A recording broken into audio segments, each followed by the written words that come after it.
¿Qué va a pasar con el consorcio, la conformación, quiénes los van a integrar y de cuánto tiempo estamos hablando? Sí, bueno, en principio agradecerles el tiempo que han venido para el puerto y la preocupación que siempre ha tenido este medio de comunicación. Yo recuerdo ese famoso 24 de mayo que pasó, la inclemencia climática que sufrimos tanto, ustedes estuvieron presentes el otro día y eso es importante.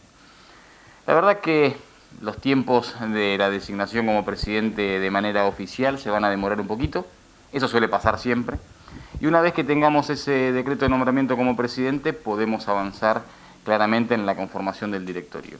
Ayer tuvimos una reunión con el intendente municipal y fue una de las cuestiones que estuvimos charlando, porque el Poder Ejecutivo Municipal dentro de esa mesa de representación tiene dos sillas, entonces claramente tenemos que armar el directorio porque es lo que le da sustento al famoso consorcio, le da margen de representatividad. Bueno, ese es el camino en el que vamos a tomar ya el año que viene, porque la designación mía de manera oficial, el decreto de nombramiento, calculamos que se va a demorar 3 o 4 meses. Marco de pandemia, fin de año, bueno, sabemos cómo es esto.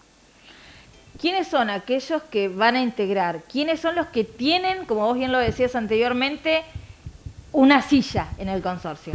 Bueno, el decreto nuestro es taxativo en cuanto a la cantidad de sillas y a las representaciones. El Poder Ejecutivo Municipal tiene 2 sillas, el Ministerio de la Producción tiene otras 2 sillas y después queda una silla para el movimiento obrero y una silla para el sector privado.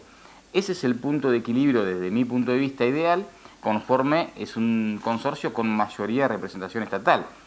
Y eso ya no deja de ser una cuestión ideológica, ¿no? Es decir, el sector estatal es el que mayor representatividad tiene, tanto la provincia de Buenos Aires como el municipio, y luego la participación claramente de los trabajadores y del sector privado.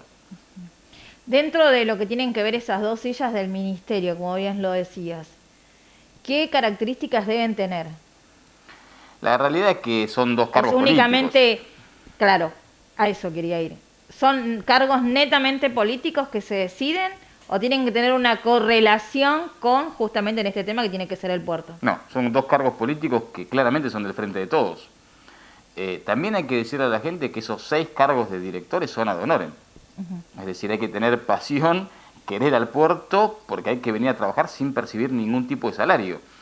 También mi cargo de presidente es ad honorem. Es decir, hay que querer al puerto para generar estas condiciones, porque no es que son 6 directores que vienen y perciben un salario, no. Eso hay que decirlo, van a ser 6 personas que no perciben salario, eso está establecido en el decreto, no tienen rango de funcionario tampoco, entonces van a ser 6 personas que realmente van a tener que demostrar mucho interés para poder trabajar fuertemente en todo lo que viene. Vamos a necesitar el acompañamiento del directorio. Rodrigo, ¿qué pasa con tu figura? Más allá de ser presidente del consorcio de gestión, también sos el director del puerto. El gerente general. Gerente general, perdón. Sí, no es la primera vez. Puerto Quequén hace un par de años también, quien era gerente general asumió la presidencia. En nuestro caso voy a ejercer los 2 cargos, por eso también la presidencia es ad honorem. Me parece que, y lo decía creo que el día viernes, ¿no?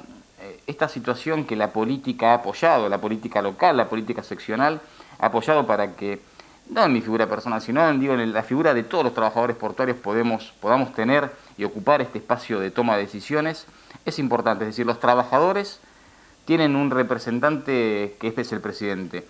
Me parece que hay que mirarlo desde ese punto de vista, es decir, una persona, insisto, no es por mí, digamos, sino por el equipo de trabajo que tengo atrás y toda la gente, los trabajadores portuarios que queremos al puerto. La política ha entendido que en el marco de coyuntura es necesario tener una persona que quizás conoce la botonera del día 1, ¿no? Porque los desafíos son muchos.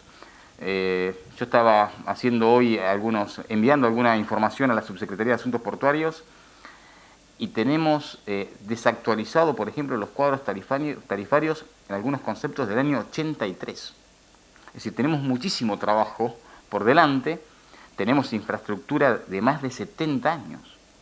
Entonces, esto también voy a tratar de ser lo más claro posible, soy sumamente franco, no va a cambiar de un día para otro el puerto. Hace falta mucho esfuerzo, los grandes cambios se hacen de a poco, pero con grandes consensos, es decir, establecer de acá quizás un plan maestro a 20 años para que sea ese plan maestro política de Estado, independientemente después de los colores políticos que tomen la gestión. me parece necesario no solamente por el bien del puerto, sino también por el bien del distrito. Es decir, que Puerto Rosales sea tomado como política de Estado. Y eso es lo que vamos a trabajar estos años. Ayer tuvimos una reunión con Federico Susbieles, muy positiva, sumamente positiva, digamos, en términos de colaboración, en términos de proyectos en conjunto. Nos vamos a volver a juntar en 10 días ya con alguna carpeta armada. Me parece que vive una etapa con muy buenas noticias para Puerto Rosales, y las buenas noticias para Puerto Rosales significan buenas noticias para la ciudad.